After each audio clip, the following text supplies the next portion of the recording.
Hello and welcome to the second channel for Tales from the Trip. I'm your host, Trip Keeper, and on today's video, we're going to be doing Frightening Trip Reports to Fall Asleep to Volume 6.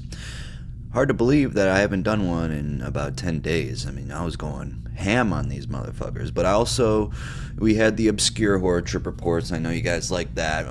Actually, I'd honestly say they're doing better, but hey, we need to bring back this one, and then we can go back to the obscure. Just go back and forth with it, or maybe do 2 in a row, and then 1, and then 3 in a row, or I don't even know. But obscure ones are fun to do because it's nice to learn about the substances and maybe you learn something, But with these ones, we got the classics. They're on my Reddit, and it just gives a chance for me to read the ones I haven't read, and it's just very nice to do it. But yeah, hopefully we'll get a longer video. The past couple, I mean, they've still been long, but 33 and 25 minutes, I'm looking at it right now. Even the last obscure one was 46 minutes, which I like to get at least 40 minutes, but the past couple trip reports to fall asleep to have been almost an hour, which is crazy. Even that, I'm looking at it right now, the Demented World of r/Urinal Cake Life, that's 55 minutes. I got 12,000 views. Yeah, this channel is actually doing pretty good. A lot better than it was because I'm actually uploading on it now. I mean, I was uploading before, but definitely not this much. This is just crazy. If you missed yesterday's video, the Witch Wojak, even if you don't know nothing about Wojaks, it's still an interesting video. And then also the worst psychedelic experience I've ever had. I went into depth with my Hawaiian baby wood roast trip. If you missed that, go watch that. I did a commentary on it, read it, old classic trip report I wrote 4 years ago. So yeah. But we got 1, 2, 3, 4, 5, 6. We got 6 stories here. And yeah, some of these are from 2 years ago, or maybe just one of them. That one, oh no, that one's from 2+ years ago. Another one from 6 days ago. That's a long one, 10 months ago. 5 days ago, and 12 days ago. So most of them recent, some not that recent. But this one, I know I've seen this one before, and I've been wanting to read it.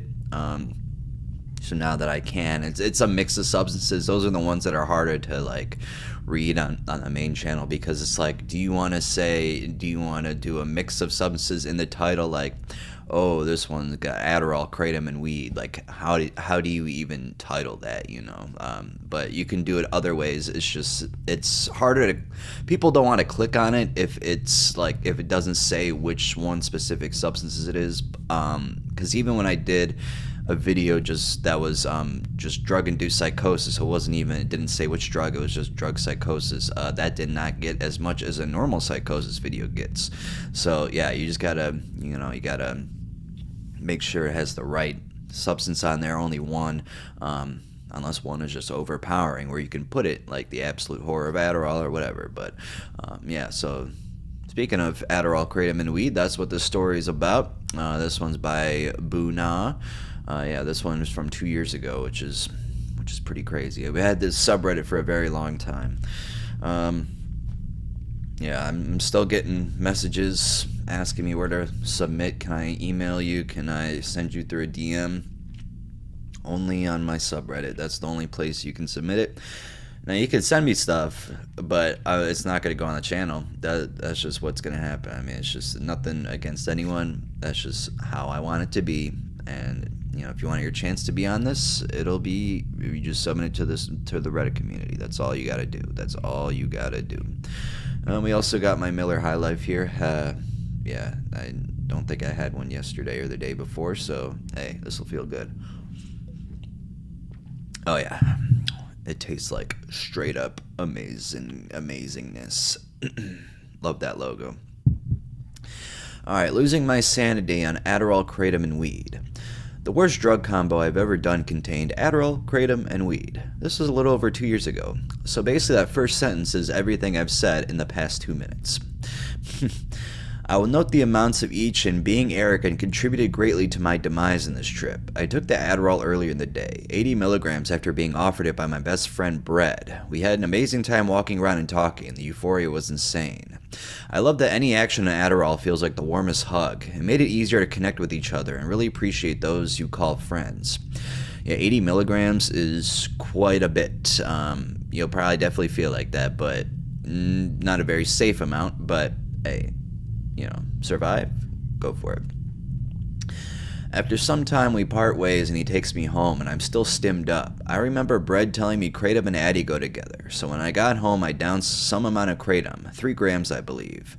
I was stabilizing, believing I'd be coming down soon anyways, and boy, did it really add to my trip. I was feeling even more euphoria, as well as a calming of the mind, just peace. The synergy was just immaculate. Kratom is in very close relationship with stimulants and amphetamines. I was still hype and ready to jerk off. That came out of nowhere.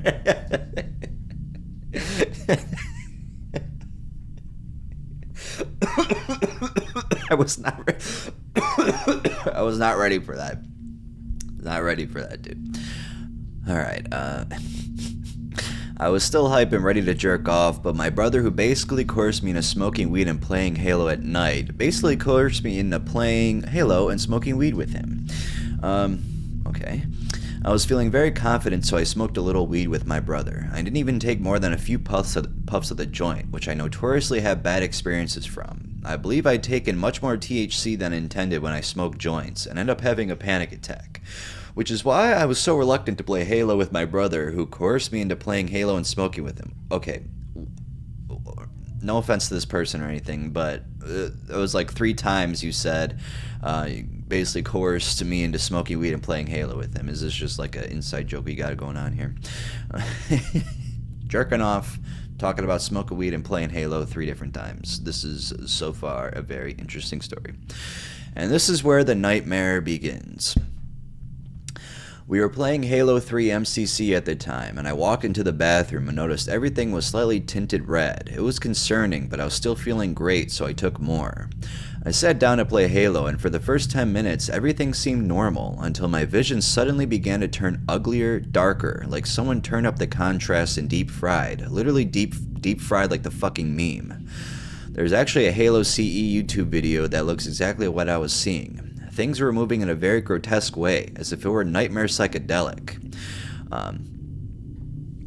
I began to not be able to play the game, just sitting in one spot, pausing and coming to again, trying my best to concentrate. My brother noticed, commenting, "Aren't you on Adderall? Shouldn't you be playing better? Shouldn't you be playing better?" My thoughts started moving at light speed, similar to my weed ego death experience, but much more panicked and scary as I was fully conscious this time. I was really trying to hold it together, but freaking out in a silent hell when I panic. Usually people can't tell. I try to just keep it all in my head. My body was vibrating tremendously, and my head felt like it was in a fucking air fryer. Visual snow was very apparent and disturbing. It was fast-paced and dense even when I closed my eyes. There was only static white, even though I'd been facing my dark-ass hallway. It felt like an everlasting state of panic, and there was no feasible way I could calm myself down besides what I had already been doing. My brother had been making offhanded comments which were not helping my state of mind. It would piss me off, then I could not care and would forget he was even there at various points. He was a few feet away from me too. At this point, he told me to stop playing because it wasn't working out and said something that had erased all of his past comments. I do not remember it, but I remember it made me feel safe. I did not want to be alone in fear I would need medical emergencies. The brain fog was unbearable, covered by panic sentences and unclear visuals surfacing. I thought it was over for me, that I permanently fucked my brain.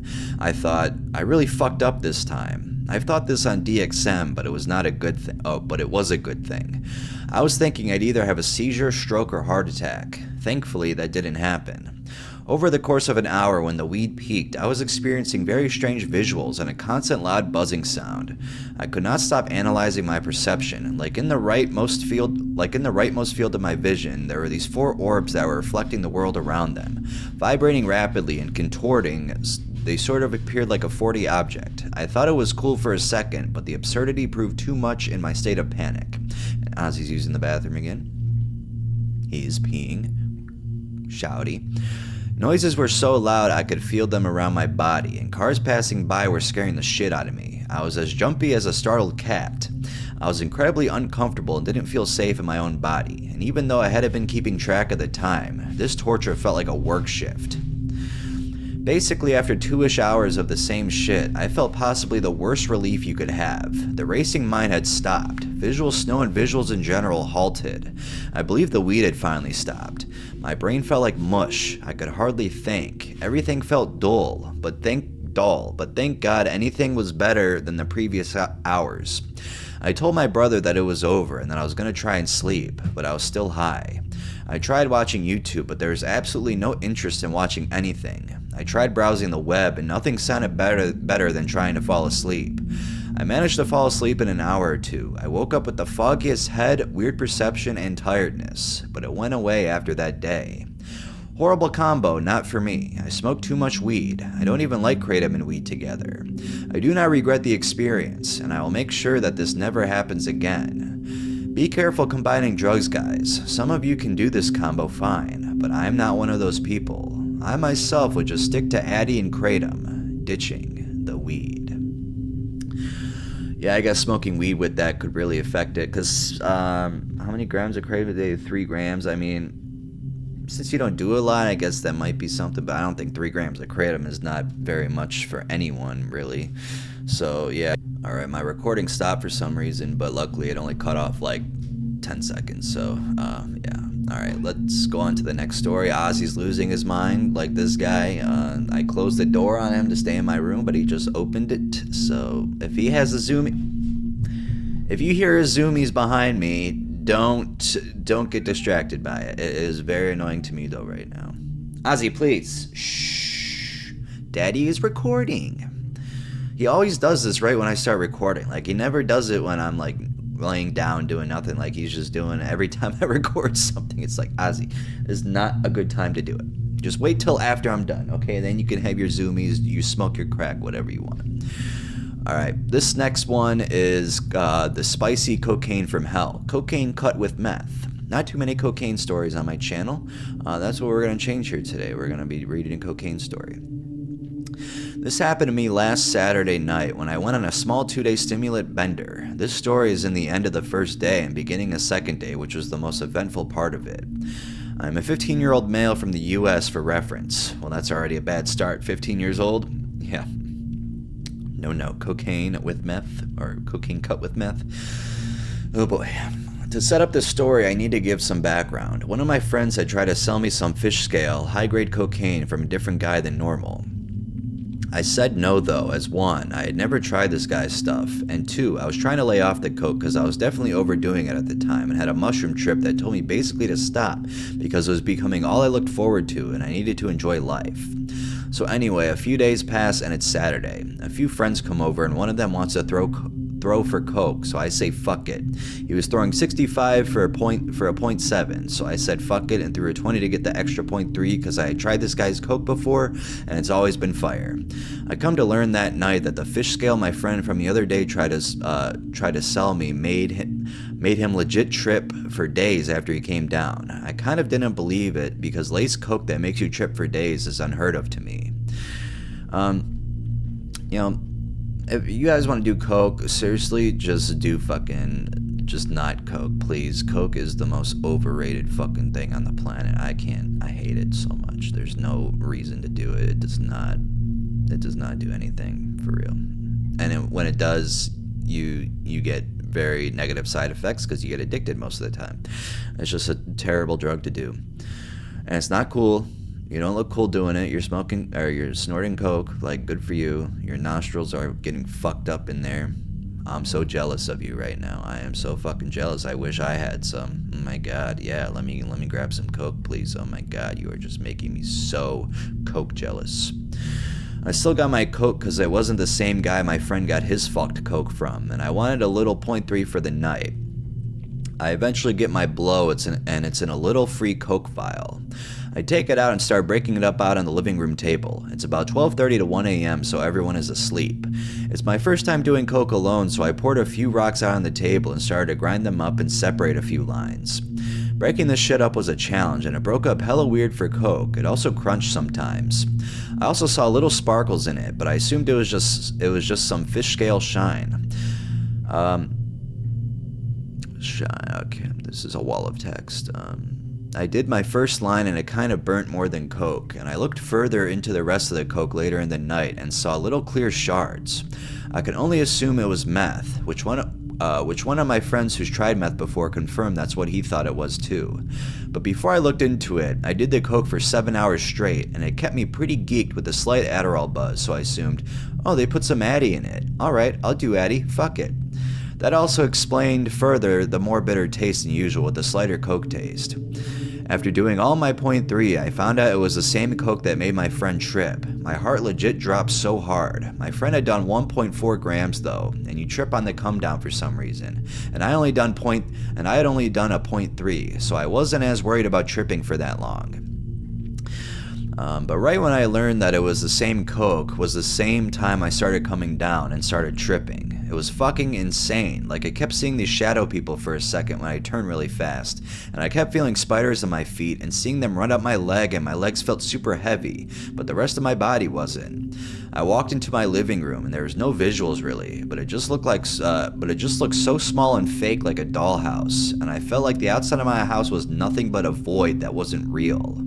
Then I sat on the couch and started peeking. Everything was just strobing black and white in my vision in like half opacity and then leaving, and the walls were moving. One of my walls far away was swinging super hard, like it was a claymation or something.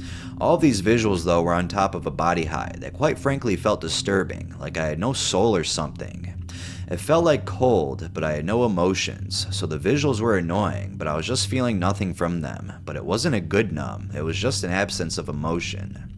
I came down later that day and told myself I'd never touch that sick shit again, but knowing me, I'll wind up doing it again someday, just hopefully, not soon. That sounds like a kid who's just young and not making the brightest decisions. Doing cocaine that young is just very sad. But when I tried coke, that was when I was 17. Never wanted to do it again, and I don't care for it at all. Like, it's one of my least favorite things ever because it just, if you're gonna do something like that, just do Adderall. Like, it's just so much better. The whole day you get you feel good instead of just doing that bump and feeling good for a little bit and have to redo a bump. Like, it's totally not worth it to me. And you gotta snort it. I hate snorting shit. There's other ways you could do it, but snorting is definitely the most popular way, of course. The hell? So if you do coke, don't try to convince me that it's not as bad as I think, because it is, and there's nothing you could do to convince me about it. Alright, did I upvote that? I voted the last one too. This one's a little shorter one. This is from 6 days ago. I was going to save this for an inhalant video, but I'm getting a lot of inhalant stories, so might as well just, hey, read this one while we have it. Gasoline huffing at Walgreens gone horribly wrong. Took a major L today. You sure did.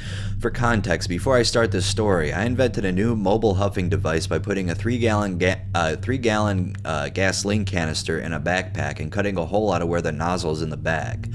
After that, I siphon it down to the correct length to reach my mouth from the bag. After that, I duct tape one of the ends of the siphon to the nozzle, put the invention in my car, and headed off to the Walgreens to steal some NyQuil. I walked into Walgreens with the huffing invention on my back, taking small huffs as I walked to the cough medicines. I grabbed 2 bottles of NyQuil and began walking to the front of the store. Before I went to run out with the bottles, I took a huge huff to psych myself up, and then I started running. I heard someone shouting at me, and my vision began going tunnel vision as I made it out the doors. At this point, my lungs started burning and I lost all my energy. I was barely even able to keep my arms up, and I was wheezing as the manager bursted out and tackled me. I peed my pants, which made him get off of me, and I started to cry. I just left the bottles on the ground and crawled to my car as he screamed at me and started calling the police. It took me forever to muster the strength to open the door and crawl into my car, and I watched him get a picture of my plate. I managed to drive off and get home, but I'm super paranoid the cops will show up. Should I be worried? Yeah, no, I don't know if you should be worried about the cops. You should just be worried about other things in life. Creating that invention to huff gasoline, not the brightest idea, I will say. But there's always time to fix yourself, and that's okay. you know, it's sometimes we gotta learn lessons in life, and sometimes all it takes is being tackled in Walgreens after trying to steal NyQuil. Well, they succeeded at it though, so they're actually good. But shout out successful stealing. Oh look, Caleb Williams went #1. How shocking that is. I had to check a little bit. Ozzy, please. He's always like doing this when I'm recording it. It's like, come on, I love you, Ozzy, but please, while I'm recording, come on. Ozzy, what are you doing? You want to record a story? You want to do some gasoline huffing? You already are? Oh, he's a little gasoline huffing addict. It's okay, Oinky.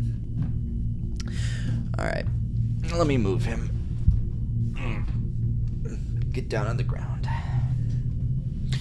Alright, this next one is called Years of Dissociation and Hyper-Awareness from Acid. This will be the longest story I will read today. So 5 wall of text paragraphs. So good. I'm gonna struggle.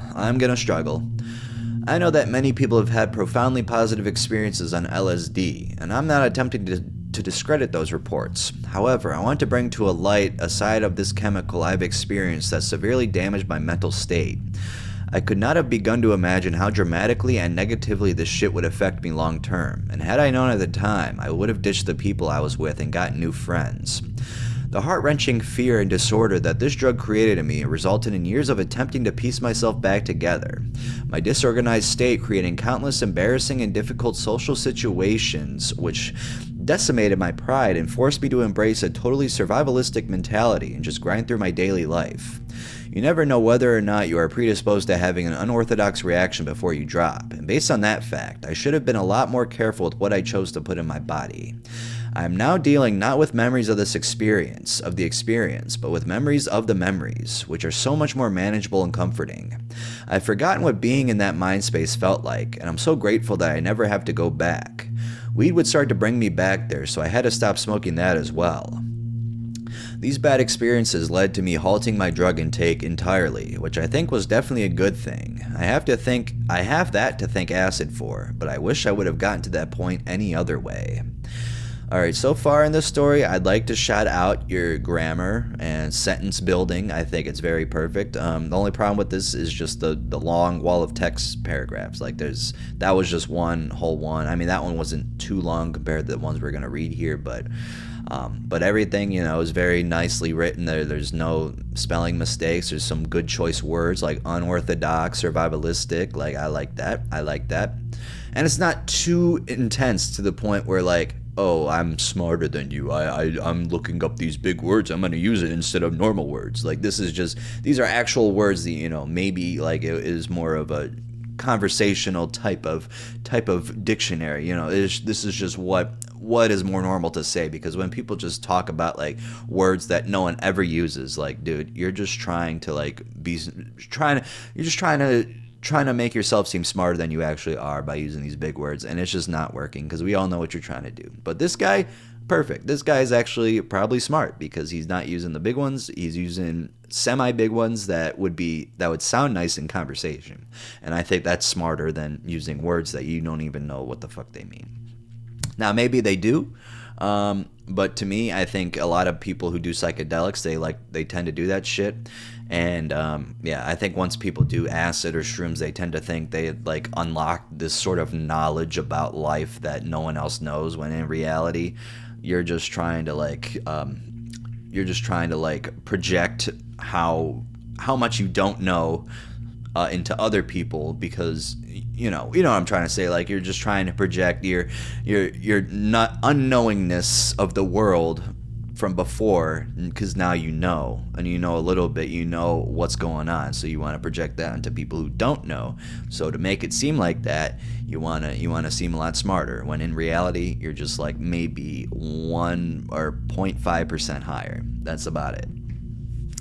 Alright, that was way too long, but hey, if you're still here, you're probably sleeping or enjoy the rambles, so but I don't care if you don't enjoy them. I really don't give a fuck. You can comment as many times as you want. I'm not going to stop it. That's just what the second channel is for. If you don't like that, go to my main channel. I don't ramble on there, by the way. So, yeah. I tried LSD 3 times in high school, probably within the span of around 6 months. I'll attempt to explain each one in order so I can illustrate the progression of things in somewhat of a timeline. The first trip I had was with 2 friends in upper grade. We started midday so we can go through the night. I only took 1 tab since it was my first time, and I think the other guys took a low amount too. It was just going to be a mellow trip. We were hanging out in my friend's room when I felt it kick in. I remember laying on my back in my friend's bed and feeling like a baby experiencing the world for the first time, as if all my life before that point I had been in a haze. I get that this is pretty much the most basic thing you can experience on acid, but I would later understand that for me, this was the beginning of a dissociation with myself, which would lead to the undoing of some of the most basic mechanisms of my functionality. Alright, let's be careful here. Let's not go too far. I was praising you. Now it's getting a little extreme here.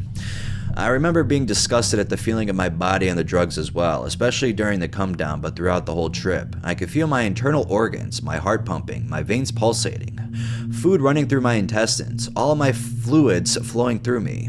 All of me felt clammy and saturated during and after the trip. There was no afterglow, nothing close. I can define all of this as a hyper-awareness of myself that I was experiencing both physically and psychologically. I was so unbelievably sensitive to my body and my environment. I could see so clearly, and everything, especially people, were so surreal and hyper-realistic that it almost scared me. I couldn't imagine how anyone could party on this drug. It was making me overthink everything that came to my mind and lose myself by attaching deeper meaning to anything that happened. I couldn't talk or explain anything. I was awkward as fuck and not much fun to be around.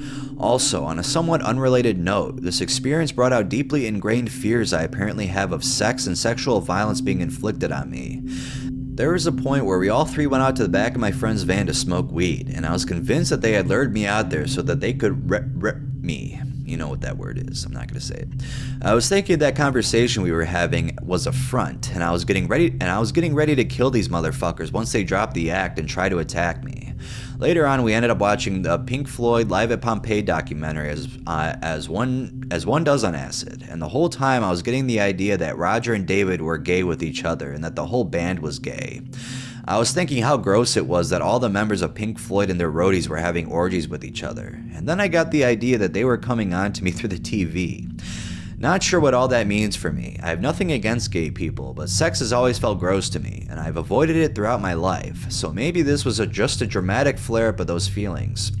In all, my first trip left me confused and disoriented, but not turned off to the drug entirely. I just assumed I hadn't had a proper experience and that things would be different in the future. Yeah, I mean, honestly, they could be gay. It's just very possible that bands back in the day, I mean, the clothing they wear, the music they made, I mean, it's almost pretty obvious at that point. The second experience didn't leave me with much that I can pinpoint except a fear of plants, but I'll explain it anyway to continue the progression. Me, another friend, and girl he brought drove out to the middle of nowhere and dropped acid in the forest. Each of us only took 1 tab again. This is the closest I ever got to having a good time on this stuff, but it was all in all not that great. We had a good time talking around the fire and vibing for a while. The girl we were with wanted to fuck me, but I made up some awkward excuse to get out of it. We ended up having to share a sleeping bag because she forgot one, which I'm sure was a disappointing experience for her. When it got dark, we kept peeking out at the foliage from inside the tent, which on the drug and against the firelight looked monstrous and alien. I felt as though we were in the heart of Mother Nature's den. Large feral plant life freaks me out to this day. I would rather be airdropped into the middle of a war zone than into a rainforest. Fungus especially gets to me. If you want me to throw up, then show me a time lapse of a weird looking fungus growing on its host life form. This was another manifestation of the hyper-awareness that I began to expect on acid, and overall I think it continued the trend of paranoia and loss of familiarity with reality. During and around this time, my social anxiety and anxiety in general really began to ramp up, and I'm positive that this was due to the increased self-awareness that acid had created inside of me. It created a sort of stuttering effect in me, like I constantly had to get past the initial hyper-awareness of myself before I could react to something someone is saying or pay attention to anything really. Alright, let me take a sip of this beer, excuse me. Oh god. Okay, yeah, it's not gonna foam out. My third and final trip was by far the worst and brought out the most horrific thoughts and feelings I will hopefully ever experience. This one took the confusion and paranoia of my previous trip and multiplied them exponentially. Me and one of my friends from the first story hiked out to a spot he knew about to go swimming. I took one tab again since I kept having iffy experiences, and he took two.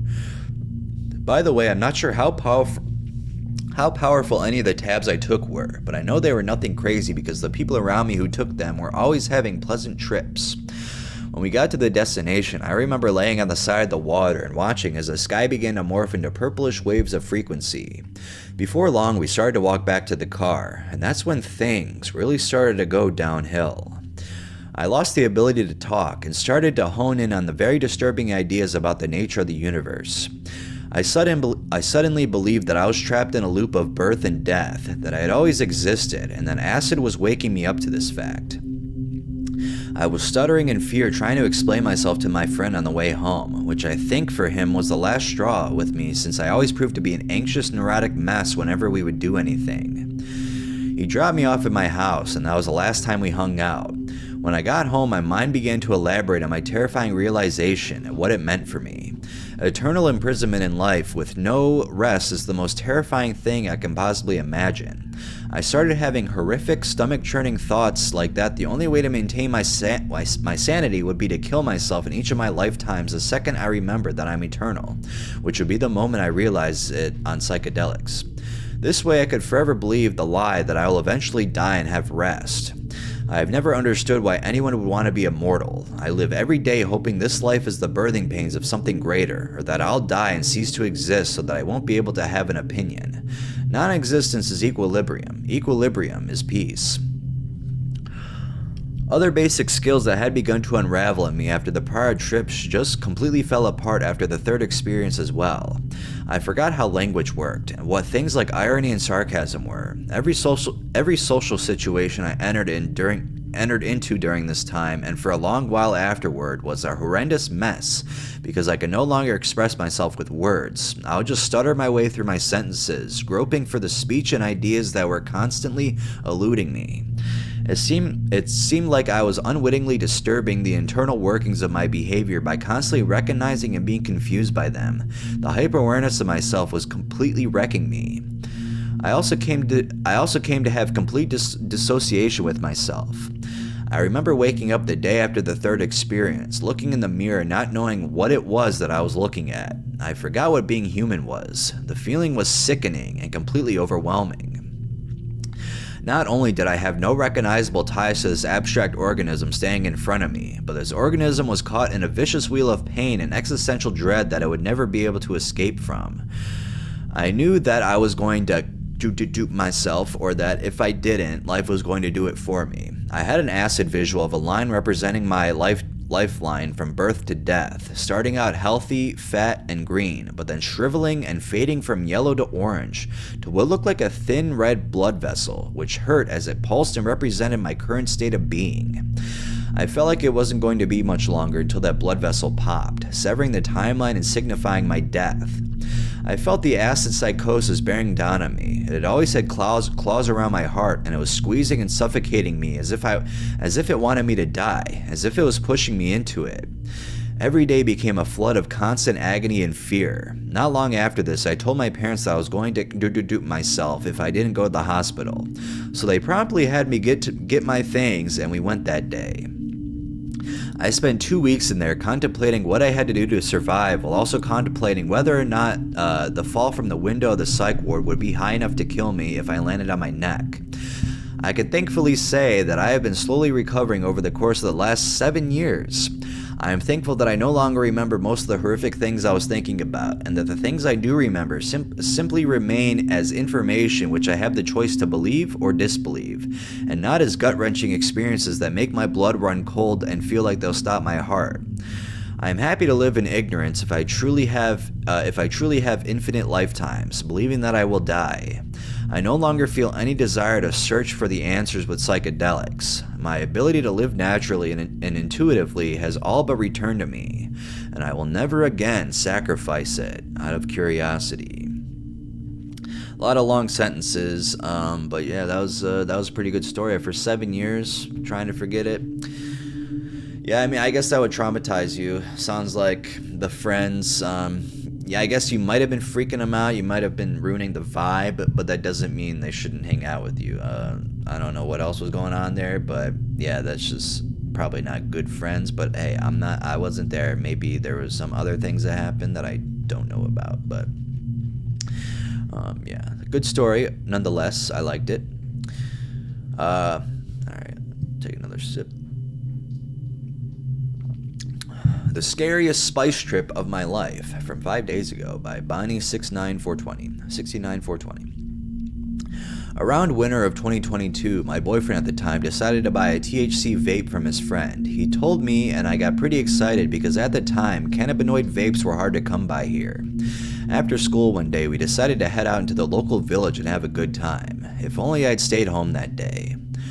All was well at first. We sat down at our usual hangout spot, and to our surprise, his old weed dealer and friend was there, rolling a joint.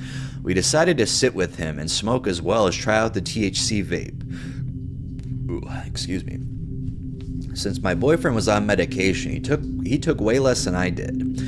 I took about 5 to 7 decent-sized puffs. It didn't taste like anything, which seemed strange, but I hadn't had a THC vape in a long time, so I just assumed I misremembered a taste being there. About 5 minutes later, to our luck, someone crashed a car near us and police soon arrived. Us being the paranoid fucks we all were, we split up and ran. But everywhere me and my boyfriend seemed to go, there were more police. We turn a corner, police. Shit. Run away. 2 minutes later, more police. Eventually, we decided to head home, just in case. I would usually walk my boyfriend home before heading home myself, so we both ended up in his area. I remember feeling a little stoned, but it soon wore off. Or so I thought. I started getting pretty paranoid and told my boyfriend I didn't want to go home, so we decided to head back to the park. To head to the park so he could look after me. On our way, I looked into a house window and saw what I perceived to be 2 glowing red eyes staring at me. I was freaking out a bit, but my boyfriend didn't see it, so I assumed it was just my brain playing tricks on me since it was so late at night. Could have been a cat. As we approached the park, shit hit the fan. The lights and street lamps became glowing angelic eyes staring at me. It felt as though they were both curious and judgmental. I was really freaking out at this point, so my boyfriend sat me down on a bench. I just wanted this to be over. I had school in the morning. I was shaking and rambling about God knows what. The park we were in had a gate not far from the bench that led into a housing estate, a gate big enough for a car to fit through. I mentioned that because of what happened next. A car pulled in near the gate, and I suppose it was just turning around, but what I saw was a big car with blinding headlights roar its engine and begin speeding towards us. I cried and hit in my boyfriend's chest as he assured me nothing was happening, and when I looked up, nothing was there. I began to realize that whatever the hell I had was not weed. After what felt like an eternity or 5 minutes, it felt both. A tree across from us caught my eye. It felt like both. I didn't know why, but before I looked away, the trunk of the tree started morphing into different faces, but still made of bark. It would continuously swap between a stereotypical old Asian man, a black man that kind of resembled Morgan Freeman, and a white American man. They would switch between voices as well, all of them telling me I wasn't real. I was really concerned about the fact that they were saying I wasn't real, despite me being real. I tried to tell my boyfriend about it multiple times, but he wasn't listening. Without realizing, I found myself off of the bench in front of the tree. It kept morphing, only now laughing at me. I started punching the tree and it kept laughing. Only after my boyfriend pulled me away did it stop. I cried in his arms about it. I don't remember much about it after that. For a couple days after, I had trouble remembering much and felt like I was in some sort of reality TV show. Moral of the story is, don't smoke random shit and only buy from trusted shops with high quality brands. Alright. Can't say, maybe it wasn't spice. Maybe it was just maybe you just really had a bad reaction to weed. Or maybe it was something else entirely. There could have been something else in that THC pen. Like it could have been some sort of psychedelic maybe. But don't quote me on that. I don't know. What do you guys think about that? I can't decide. I cannot decide on the moment. All right, we got one more story here. We're at 39 minutes, almost 40. So, how likely are you to recommend this PC to others? If asked, I'm not going to recommend it. Runs out of space too fast. 10-gram shroom sleep trip report. Howdy. Up front, apologies for the errors, as English is not my first language. This report may seem a little disjointed. Enjoy. Thanks for the warning. I did an experiment I wanted to do for a while, of what it is like to sleep on a high dose. The experiment was done in a controlled environment. The person assisting me was in a separate room with a visual on me, and was asked not to interfere unless necessary. Around 7 p.m., I took 3.5 grams, steadily increased the dose every 1 hour to around 10 grams dry. Around 11 p.m., I put earplugs in and sleep mask on to cut myself off from any external stimuli and went to bed. Covered myself with a blanket, lied on my left side, and closed my eyes. It started from colorful kaleidoscope visuals, then my mind started racing and expressing literally everything in rhyme. While I still had a grasp on reality, a little foreshadowing there, I grabbed my phone and put it on voice record mode. Having listened to it in the morning, I have recorded a 37-minute-long, full-rhymed poem of sorts about loneliness, depression, God, devil, love, my late mother, my ex, the woman I have a crush on, the world, nature, my dog, and a few other things. At some point after I recorded the poem, I became silent again and the visuals intensified.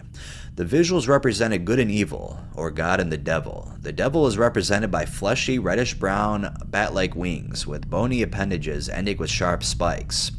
There were a lot of them, and they were converged into a single spot, but there was no physical body or face there, just constantly opening endless rows of sharp teeth, emerging from the inside of the maw. It tempted me with the most depraved things, mostly sexual. I told it to fuck off and leave me alone. I think that at this point I asked God for help. Devil retreated, but his spiky brownish redness was still visible in the corner of my vision on the left. As if he was passively listening, God appeared in a form of white light, quite stereotypically brighter in the middle and fuzzier at the edges. No distinct details or features. He did not speak to me, but only calm me down. I asked if I could speak to my mom. I told her a few things and rectified a couple of issues I could not after she passed. Then it was back to thinking about love and happiness. I stopped stressing about my work as well. But then the meltdown came. God and devil disappeared, and I began to live out different realities. You could think of those as me in parallel universes. But each glimpse into that reality would last no more than a couple of seconds. That led me to a strong but somewhat manageable anxiety over which reality is mine, which reality is the real one. For a moment I thought to myself, fuck, I guess I'm forever stuck flying at the speed of light through each parallel universe of mine.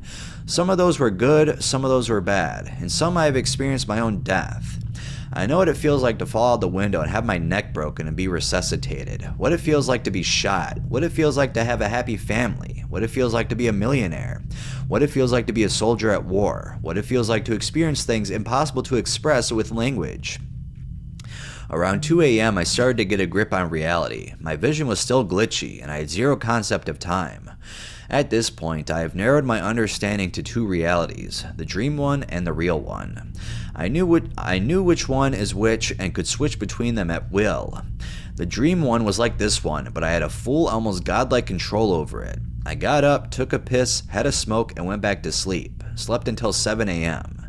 A little tired, but I somehow still feel somewhat rested.